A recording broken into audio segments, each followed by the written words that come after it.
Hello friends, welcome back to the YouTube channel, the StitchWitch podcast. I am your host, Ourielle, the StitchWitch, and today I have a regular updated podcast for you guys. Now, this is titled in my notebook as podcast update December 22nd. It is now January 7th, 8th, the day that I'm filming this, maybe the 9th. I don't know actually what the day is right now off the top of my head, but suffice it to say, it's been like much longer beyond the day that it was supposed to be, and there's just a lot to update you guys on. I'm so sorry I left you guys for so long. I think the holiday season is just a really difficult time to film through. I don't know how people do Vlogmas between Christmas, New Year's, and then like getting everything together after the fact, getting back to work, and then all that work that has been piling up finally spills out and like you have a ton of stuff to do. So I apologize for the delay and for the break, but I think it'll be good to have all this stuff. Now I have a lot of FOs, I have a lot of WIPs, and I have a lot of new cast-ons, just a lot of acquisitions, a lot of everything. So this is definitely going to be a long one. I do recommend you get a drink, you get a snack, and we meet back here. So let's do that. I have grabbed a drink and I've grabbed all my finished objects. I have a whopping 1, 2, 3, 4, 5, maybe 6 finished objects for you today. So let's start with the oldest to newest. The first one that I have is the Pressed Flowers Kerchief, and I don't think I've even shown any of these except for one. But this is the Pressed Flowers Kerchief by Amy Christoffers, and this was the free Hobie version, and it is just like a tiny version of the pressed flowers. I already made the pressed flowers shawl, which is essentially the huge triangle version of this, but I made a tiny little bandana version. Now this can be worn over the head, as I often do, because I think this is like a really convenient size, but you can also do it as like a kerchief. Probably the way it was designed is like this, and I used scrap yarn for this. Not full scrap yarn. The lilac color is Lion brand Roving Origins in lilac, held with drops kid silk in ice pink, and I love this. I don't think it's like the most practical because it's not huge. I would obviously prefer it to be bigger. What I really wanted was to find out how to make it fully bigger and wider. Like I wanted to know how I could do 2 rounds of flowers, but I couldn't really figure it out because this was constructed in a slightly different way from the original Pressed Flowers shawl. And I actually like this design better. Like the construction of it was a lot simpler to follow because you weren't working over a spine. You were just increasing on one side only. And it also made the color work a lot easier to keep track of because you weren't doing motifs across the entire thing. But overall, a really practical piece. I used local wool from Lion brand to do the charcoal. So this is a charcoal and lilac piece. You'll see that that is a really common motif in my work actually, but yeah, I really love the way that this came out, and I used almost, this was almost no yarn at all. So the black color I ended up using a lot more of because I think the yarn itself is applied in such a way that you can eat up a lot of yarn pretty quickly, but the Roving Origins, I actually had only a scrap ball, and I knit this whole thing, and I still had a little bit of that scrap ball left, and I turned it into something else. So yeah, this was knit on 5mm needles. I think if I were to make it again, I would size up if I had exactly the same yarn, because I think her version is DK weight, and I knit mine, I believe, 1 needle size up compared to what she wanted, and I would have done 2 for worsted weight, because it is, mosaic knit, so you're going to get like a slightly denser fabric, and I think it would just drape a little bit better if it was slightly on the thinner side. I also personally prefer most of my knits to be on the denser side. Like I just am someone who likes a dense garment. I think it feels more substantial. I think it looks a little bit more substantial than if it's erring on the side of thinness rather than thickness. But for this particular bandana, I think I would have liked to go and make it a little bit thinner. Just, if I were to make it again, which I would love to make it again because this took around a day to make. But like a full day. Like I started in the morning and then I ended at night or like the next morning. But I was knitting on and off all day. I found it to be a really, really easy TV knit for the same reason that I mentioned, which is that the construction is a little bit more mindless because you're only adding increases and the colors on one side. So you really only have to turn your brain on, if at all, at the very end of each row. So yeah, I really enjoyed this. The gray color is actually called Mustang, by the way. Okay, so yeah, that was my 2-day scrap project. Then I finally finished my day and night cowl. This is an Andrea Mowry cowl design, and I did not have faith that this was going to come out right, but it did, and I really like the colors. I don't like the final product because I just think the cowl is too deep. I don't like it. It doesn't lay flat, even though I did the hack. Casey from Young Folk Knits says that if you don't sew your cowl all the way down, you can get it to lay flat, which I did, but it still isn't laying flat, which is fine. Like, I don't hate it, but the yarn that I purchased is from a indie dyer who is at Rhinebeck, and he had these like absolutely beautiful, almost like ice cream, you know, sorbet melt looking mohairs. Held it with a strand of Surrey silk, no, stellina silk. And then the contrast color is Navy Patton's Classic Wool Worsted. And I knit this again off gauge on a size 5. I made the adult size small, and obviously because I made it with thicker yarn and I made it on a slightly larger needle, it ended up being, again, denser and bigger, which I don't mind, you know, this, but because the yarn is also itchy and because it's a little bit too long, I give this to my husband to wear. But I love the actual product. Like, I love the look of this product. I think it's so cool. Maybe there will be a day in the future that I like it a little bit more, but this is gorgeous, and this yarn was really expensive and really special, and it was the first yarn I ever bought at Rhinebeck. Okay, then I made the Escher beanie. Now this is a beanie by Rose Knitwear. It was also a scrap project, and I made this in Lion Brand Fisherman's Wool in Nature Brown, or Nature's Brown, and then the blue is Cancy Cloudpaca in the blue color. I don't know what the blue color is. There's only one blue color of this color, and I held it double, so this part is extra puffy. This is a chainette yarn, and it is a drops air dupe, or, you know, something like that, but it is like 58% baby alpaca, a little bit of superwash merino, and then the rest is polyamide. So I was pretty impressed with the composition of this yarn. I don't love blown yarns generally. I find that they have like a sensory issue. Like, I have a sensory issue with blown yarns or chainette yarns. They don't really jive with me, but I love the way this hat worked up. It was so interesting. Now, I got the Rose Knitwear book.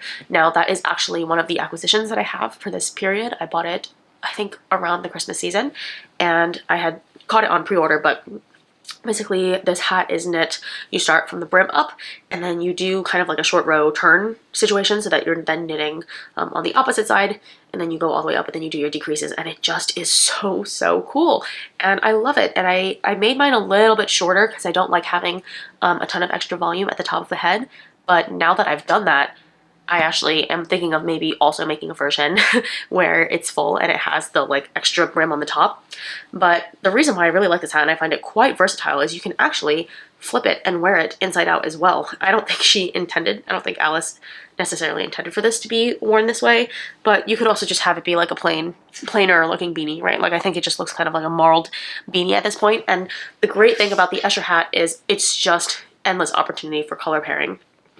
And the look on the opposite side is also very cool. Like, that is perfect zigzags, like perfect chevron. So this design is cool. It almost looks like brioche, but it is a 3x2 rib slip stitch design. And that sounds more complicated than it is. And the actual pattern in the book is quite sparse, but it is flawless. Like, I had zero difficulty in figuring it out. This is the second hat I've ever really made. And I don't really like making hats, so I'm not even someone who's like, I'm not predisposed to figuring it out. I almost like never want to make hats, specifically like beanie style hats like this. I'm okay with like bonnets and, you know, scarflets and stuff like that, but I don't like traditional hats because I find them to be fiddly. I find the turn to be fiddly. I don't like doing the decreases at the top, but this was like so painless. Again, took around 2 days to make, maybe 3 days if we're counting the fact that like I worked, like I did this on work days, so I had to like squeeze it in. But I remember I started this at the tail end of the 31st and I finished it by like the 1st or the 2nd. So this was very quick knit. I think this would be a fantastic gift knit if you can find the Escher beanie pattern online. I mean, you can also adjust so much of this. Like, if I wanted this brim to be shorter, you can knit the brim actually shorter, or you can just fold the brim like a little bit earlier than you're technically supposed to and wear it kind of like I could have that effect, you know, where the hat is a little bit taller if I wanted to. So I think she just did a really, but I would ideally not like to have it like that. Yeah, so I just think this is a really sick hat. I enjoy it a lot. I definitely would like to make another one. I would like to make my husband one. I would like to make some for friends and family. I had one, I had made this at work, and I had a friend who was like, oh my god, like I could use a hat like this. And I was like, yeah, this is not for you, okay? Stop it. The next thing I have is a gift knit. Let me pull up a picture of it so I like can remember what I wanted to say about this product. Okay, yes, I have pictures of it now. So I made the halibut cowl by Caitlin Hunter. This was a gift knit for a friend whose birthday and Christmas were like relatively close together. They're like within a month of each other. So I was like, I'm gonna make you something. He goes fishing, and I was like, perfect. I wanted to make the halibut something for a while, and a cowl is like relatively easy. It's actually one of the easiest things you can make. It was my first kind of tube style cowl, and because it's essentially a cylinder, right? So you cast on a certain number, you rib a little bit, then you do two-stranded colorwork, and then you rib a little bit, and then you bind it off, and it's done. It is actually such a fantastic hack to like gift knit cowls because I think they look really remarkable for what they are, but construction wise, they are like the simplest thing you can possibly make, short of like a rectangle. But I actually believe because a cowl is knit in the round, it's actually easier to do than like to knit something flat, because when you knit something flat, you're looking at the wrong side of the work most of the time, unless you're finding a way to like steek it, right? So for me, this was like a fantastic gift knit because it just looked so effective and so like intricate, right? Because you're looking at Caitlin Hunter's graphic, and like she did such a fantastic job with this halibut design because it just looks so, it just looks like so good. Like it's really cute. The shapes are adorable. It comes with like little stars, and the scales look good, and the fins look good, and it's just the proportions were great. My only thing is I made this with fisherman's wool, and I made a gauge that was comfortable for me. I think I was technically on gauge, or like I used what was recommended in the pattern, but for whatever reason mine came out relatively large.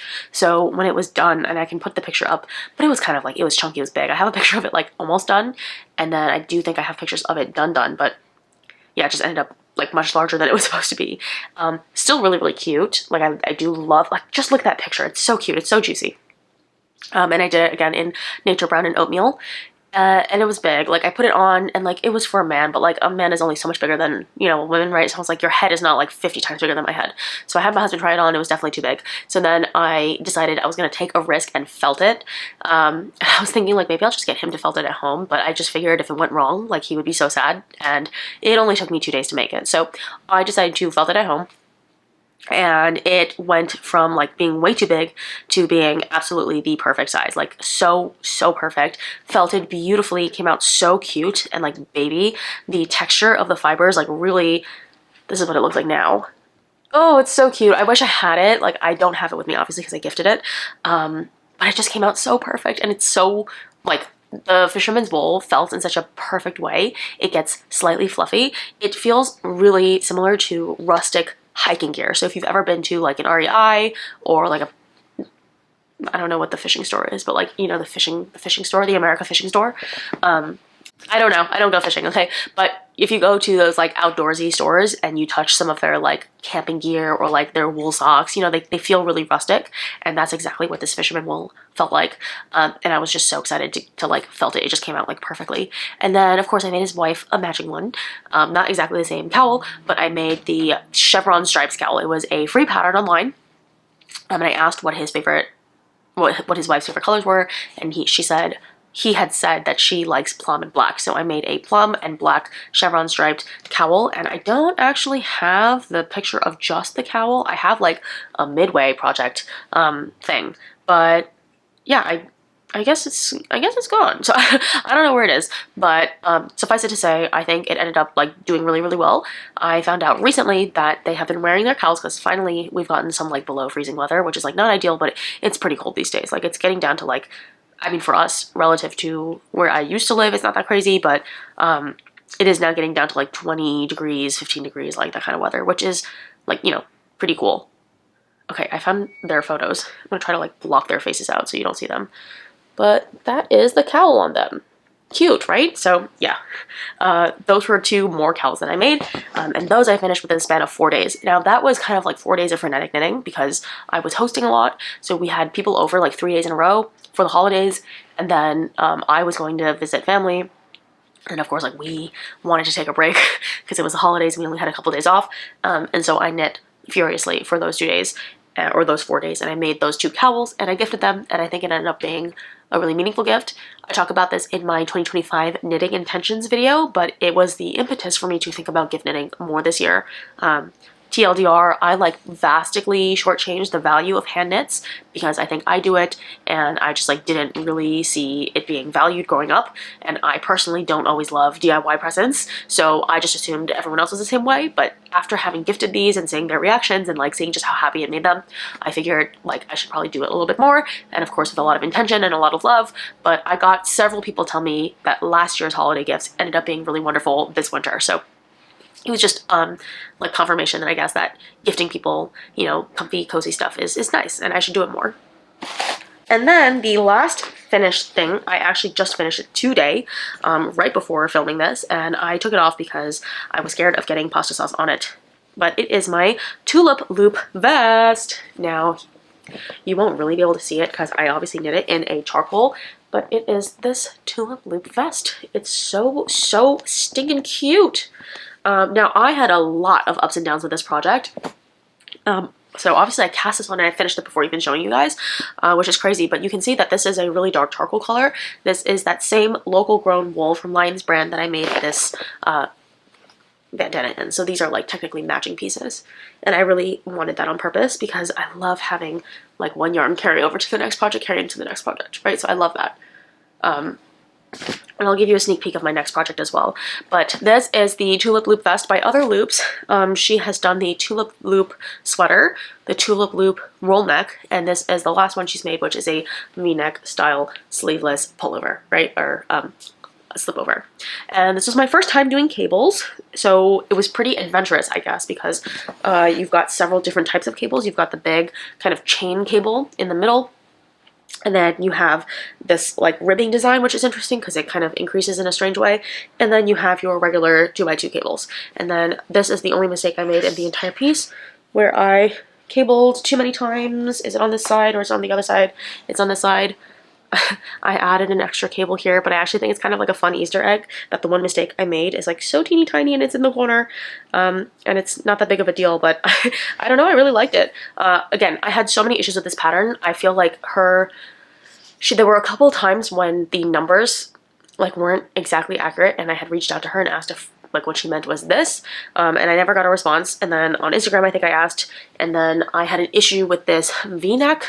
This was my first V-neck, and her explanation was not super clear, and her pictures in the pattern were also like really far away. They were like aesthetic pictures, kind of like if you were to buy a piece of clothing, you know, but they're not pictures that are super helpful for like knitters, you know. Like I wanted to see the finishes. She doesn't show a picture of the back, for example. Like you have no clue what the back of the sweater looks like.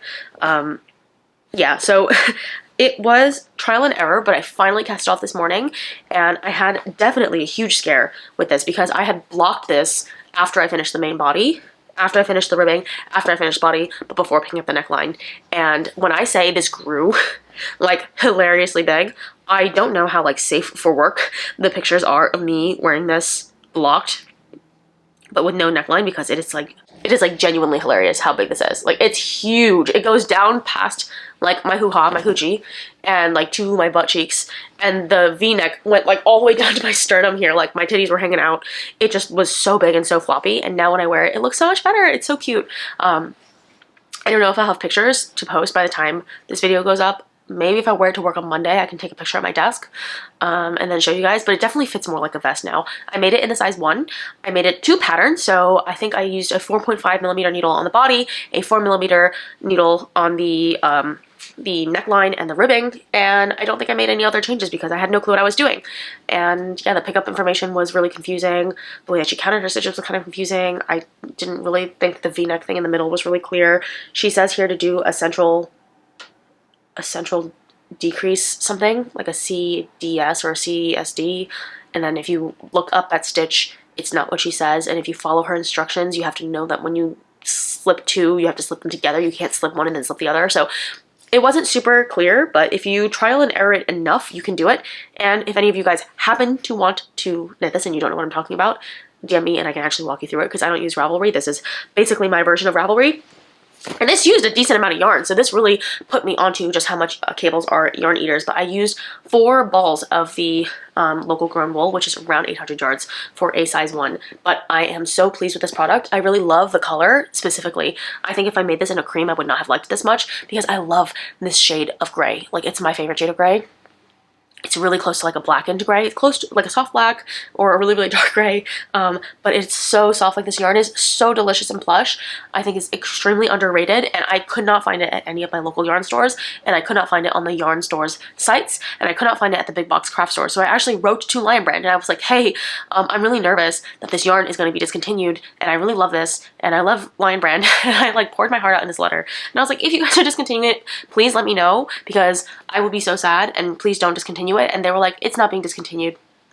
And that was the email they sent me, and it was kind of sad because I had poured my heart out to this company and been like, knitting has been so important to me, and like it's really connected me to people and my family, and it's helped me regulate, and like I love Lion Brand because they make it so accessible for me to do these things, and like it's been such a part of my journey even from the beginning, blah blah. And they were just like, you can still buy it. But yes, so those are all of my finished objects in the last month.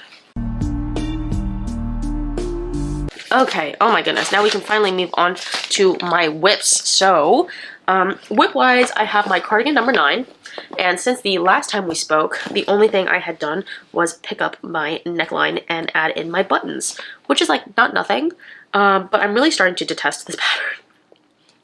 Not the pattern, I should say. I'm really starting to not like my nutiden yarn. Because it's just getting raggedy so quickly. Like, I know it's unspun yarn, but I'm holding it with 2 strands of mohair, and it just feels like it's going to disintegrate at any moment, and it's not even that soft. Like, it's definitely soft, but it's not like cashmere soft to the point where, yes, it should fall apart in my hands, you know? Like, it's just, it's acting up a little bit. And this is what it looks like so far. So I did the neckband. And don't look too closely because I also messed up the button, because the way that she described it, I think the buttonhole ended up on the wrong side. I don't know how that could have possibly, I mean, maybe I made the mistake. It's very, very possible because I was very confused. And this was the most unpleasant neckline I've ever made. Is it the most perfect crew cut neckline? Like scoop, like right at the very base of the neck? Yes, absolutely, it's beautiful. I cannot deny that her designs look extremely professionally commercial. Like, it's gorgeous, and I love a little indent. It just makes the neckline look so plush and so, yeah, like structured and nice and clean, and it looks so good. And the curve is like so round. It's such a round neckline. I love it so much. However, you are putting like 180 stitches on like a round 16-inch cable. Like, it is brutal to do. And you do so many rows of double knitting, and if I spent a little bit more time looking on Ravelry, I would have noticed that everyone says the double knitting instructions are incorrect. So that's great. I followed them the way they were written, so I guess my collar is incorrect. Does it look incorrect? I don't think so. It looks fine to me. The biggest thing for me was the neckband being like fully wrong. So then I had to steek in a new hole. Like, I had to manually, with my sewing machine, reinforce a couple stitches, cut it open with my tiny little, you know, snips, and then reinforce it again, reinforce the shit out of it, and then add a button on the other side. I mean, that means that I just can never wear this open. Like, this cardigan just has to be worn closed. And at this point, I'm kind of over it. I mean, it is really cute, but it looks so raggedy. You know, like, I think something about, like, I always like knitting my stuff dense, and I just feel like no one really does that. Like, a lot of people tend to knit their stuff relatively loose. And when I look at this cardigan and I see just how floppy it is, I understand. Like, I don't want it dense. I don't want it loose. Like, loose just makes it look a little, I don't know, cheap. And this is not a particularly fine. I think if you have a really fine cashmere, that's fine. But this was a pretty expensive yarn. I'm holding it with 2 strands of mohair, which should fill it out and should make it look a little bit nicer. But I just feel like it doesn't look like a particularly expensive cardigan, which is what I really wanted it to be. I wanted this to be a relatively fancy, dressed up, like buttoned up cardigan. Somehow I feel like my vest looks even more buttoned up, and it's not, that one's not even fancy, right? That one's a very rustic wool. And this one was supposed to be fancier, so I don't know if maybe I misunderstood the assignment or I did it wrong, but yeah, I am not like too keen on picking up the sleeves and finishing this, but I will, obviously. But I didn't make any progress on my Amy, and I didn't make any progress on my Bluebird, so I will not be showing either of those today, because that's just not something that I've worked on recently. So yeah, that is it. Attached buttons. I didn't like the finished fabric. I worked on the collar, buttonhole issue, blah, blah, blah. Yeah, so that's it. And then I cast on a couple objects, but I decided to abandon both of them.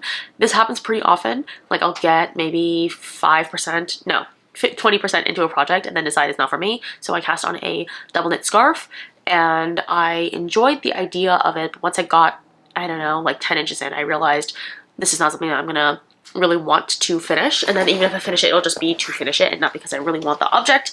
And then I started the Lonely Leftovers, and I thought it was kind of ugly. Like, there was nothing beyond, like I had nothing else to say, and I reknit it 3 separate times, because you start on the yoke, the back yoke, and then you add an I-cord, and then you work down, or you work over the shoulders.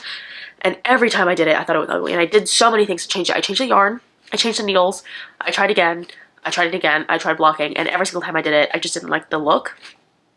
So yeah, the Lonely Leftovers is going to go back into the pattern library closet for another few months probably, because I just don't feel like I like the way that it looks. And then the last amount of progress, I guess, is that I finally did Frog My Vertices Unite. So that's that.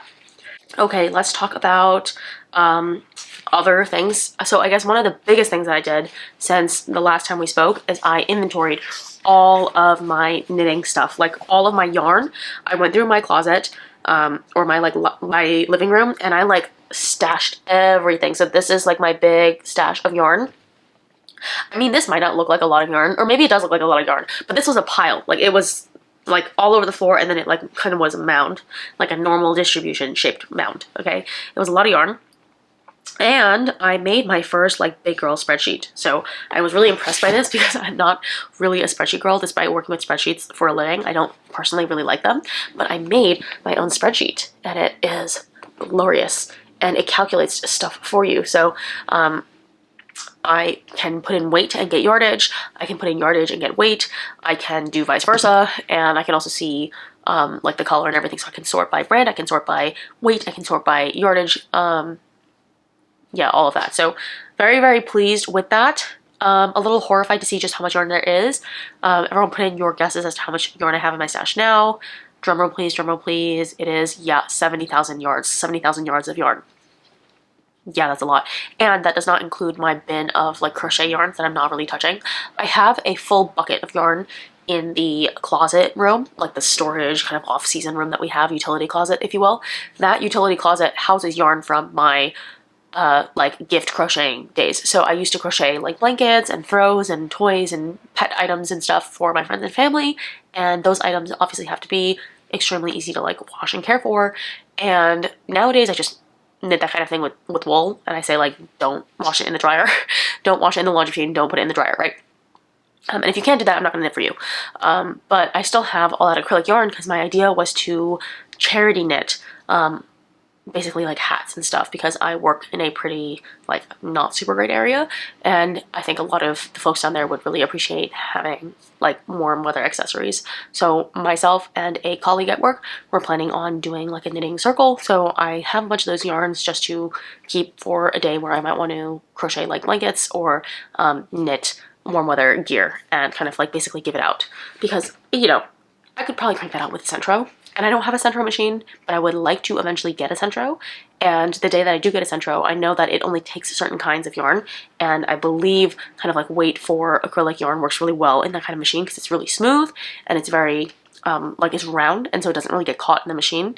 And I've just heard good things about, you know, that kind of compatibility. So I have yarn from like Super Saver. I have like Yarn Me yarn, so like Hobby Lobby yarn. And of course a lot of like impeccable yarn from Michaels, right? So that kind of stuff is not included in the stash, but 70,000 yards of yarn is a lot of yarn. Now granted, a lot of that is yarn that will be held double. So like for every 1,000 yards of sweater, there might be another 1,000 yards of mohair, you know, that is to be held double with that product. So, you know, it's not really like 70 sweaters worth, but it's close. It's like 50 sweaters worth. So yeah, there's no way I'm going to stash down in 1 year, but I'm going to make as much of an earnest effort this year as I possibly can. So because of that, I will be doing kind of like updates. So not now because we're starting, but hopefully by the end of the month, I will kind of like weigh in and tell you guys how much yarn I'm using. And that's why having the weight is so useful. It's really nice to see like just how much I knit up. The fact that I knit up this much stuff in a month has been pretty good. Like, so this is my pile from the month. And then the 2 cowls. So this much in a month times however many months in a year, I'm pretty sure I can make a decent amount of progress over the course of 12 months. And especially seeing that some of this stuff is going to be bigger projects, I think we'll be okay. And then I forgot to show you my most recent cast on. So I am making the, oh, it's hard to say. what is the name of it? Like aculeus? Aculeus? I forgot the name of the cowl. I'm so sorry. It has to do with the name of the scorpion, but I am basically ignorant and lazy, so I've been calling this my scorpion cowl. But this is my scorpion cowl. Look how freaking cool it is. I have a ton of things that I want to make this year that fall under a slightly edgier, more graphic, more artsy direction. I'm tired of trying to make staples and basics. I just don't want to. I'm bored. I can buy those. I don't want to buy those. I probably will knit those, but I'll make them when I'm old, you know? Like, I'll make them when I'm mellowed out a little bit. But for now, I want a scorpion cowl. This is sick as hell. So the way that this works is you knit it, and it's really enjoyable. So after I made those two cowls, the halibut cowl and the chevron stripe cowl, I just was on a kick. I could not get enough. I wanted to do more color work in the round. After I made this tulip loop vest, I wanted more of this yarn in particular because I love this yarn. And lucky for me, that Lion Brand local wool just went on clearance at Joann's, so I did buy 2 3-packs. And so with that, I started making this. And this is that, I don't know how to pronounce it, it's that cowl, the scorpion cowl. And it's made in a tube, so you cast on, what, like 100 something stitches, and you do like a double-sided thing. Like, it's full all the way around, and I'm going to do this several times over. I'm going to make this chart repeat several times over until it's a really, really big circle, and then you're going to Mobius strip, like, connect it like this, and then you're going to get a nice kind of Mobius strip scorpion cowl, and it's supposed to look like this when I wear it. So it's going to be so sick. I'm really excited. I think it's going to look so cool, and it looks really commercial. And I was super worried that this yarn was also going to block out weird. Maybe you'll be able to see the blocking section, but I blocked this bottom part, and this top part is still, like, not blocked yet, but the definition really changes. Like, the way that the yarn sits, like, this is all nice and flat, and this is still a little, like, lumpy. But I really wish you could feel across the screen and touch it. And I just love the way this looks on camera. It just looks so sick. I'm really, really proud of this. This has to be one of the coolest things I've made yet. The fish one was really, really high up there because the design was so aesthetically pleasing, but I'm not a fish girl. Like, I am a fish girl, but I'm not a fishing girl, you know? So I don't have like a halibut thing. I love aquariums and I love collecting fish. Like, I love fish content online and I love like fish husbandry. But yeah, maybe I should make myself the fish cowl. But yeah, I could not be more pleased with this. And because it's the same Mustang color as my vest, I just thought it'd be so cool to like wear these together. I was so pleased with this combination. I just think this looks sick. And then I recently bought a coat from Disturbia. And it is a wool coat, and it is an arachnid themed coat. And I was like, oh my god, an arachnid themed coat with my arachnid cowl. Absolutely beautiful. Like, I'm gagged. I'm so chuffed with this. I would love to knit everything from this designer. She's relatively small, and I think there's maybe like 3 patterns total. One is a moth, which I love a moth. At work, they call me the crazy moth girl because I have so many moths like in my cube. Like moth motifs, and I have moths on my arm and everything. So yeah, I ended up being the crazy moth girl, and so I might do the moth cowl. And what else might I do? Like, there's just so much. I always wanted to do the ants raglan or ants sweater. I'll post a picture of it here, but it was making the rounds on Instagram, and it's just so cool. Like, so incredibly cool. I would die of my own coolness if I actually managed to make it, because it looks relatively difficult to do. But I want to show you guys right now what it looks like, because I just can't get it out of my brain. It's called the Ants in a Row raglan. I mean, can you even? It is literally just ants in a row. Ants in a row on a raglan sweater. It just looks so cool, and I would really love to do it because people have done it in all kinds of like shapes and colors, and I think the little insect lover in me would be like so excited to have it. I love creepy crawlies. As long as they're not in the wild in my house. You know, I like them in the wild I like them in museums. I like them in like educational content and in programs where like kids can play with bugs and everything. I don't like them when I find them in my house all of a sudden. I still deal with them gracefully, but yeah, I'm a big fan of the creepy crawly motifs. I would love to do this again in like a neon green or something. Or like maybe I could make this hat in like a similar color. So cool. So many ideas. So this is my main WIP right now. I am eager to finish it. I have just reached the halfway point according to the pattern, but I don't think another half will technically be enough to get across my fat neck. So I think what I'll have to do is do 1 full repeat and then a half repeat, and then I'll get like 2.5 repeats of the chart around to make the Mobius strip. And that is it. I think this is the first time I've really been committed to just like one accessory and then a few other things. So still on the needles technically is my bluebird cardigan, my Amy sweater, and then of course this cardigan number 9. And I have things that I want to cast on. I'm itchy to cast on other stuff, but I'm having a good time like not making sweaters because the sweaters are big and they're bulky and they're annoying and there's so much sleeve. Like the vest was really fun because after I finished the body I was pretty much done. I might make more vests. Honestly, I'm not a vest buyer, but now that I'm a knitter, I think that they're incredibly like dopaminergic. It's all the fun of like a sweater minus the like sleeve island part, and now I get it. They're not flattering on my body shape whatsoever, but they're flattering for my like mind, and they're also flattering for my yarn stash because you don't have to do the extra yardage of the arms and everything, right? So yeah, it's been a good month of knitting. I've really enjoyed everything that I've knit. I cannot believe how much I've knit, and I cannot believe how my little hands have kept up with all of my knitting injury-free. I have not been very good about my compression gloves. I've not been very good about my PT slime, but my hands have been very, very good to me, so I'm very grateful for that.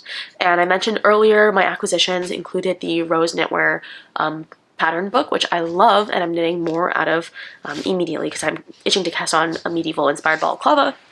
And I also have yarn for an in-bulk project that I would like to cast on very soon. I will talk a little bit more about it when I get my yarn in, but I bought some of the Patton's soft sprout yarn to make a Daphne scarf. It is a kind of ushering in of spring, if you will. So yeah, that is it for this month's pattern roundup podcast episode, blah, blah, blah.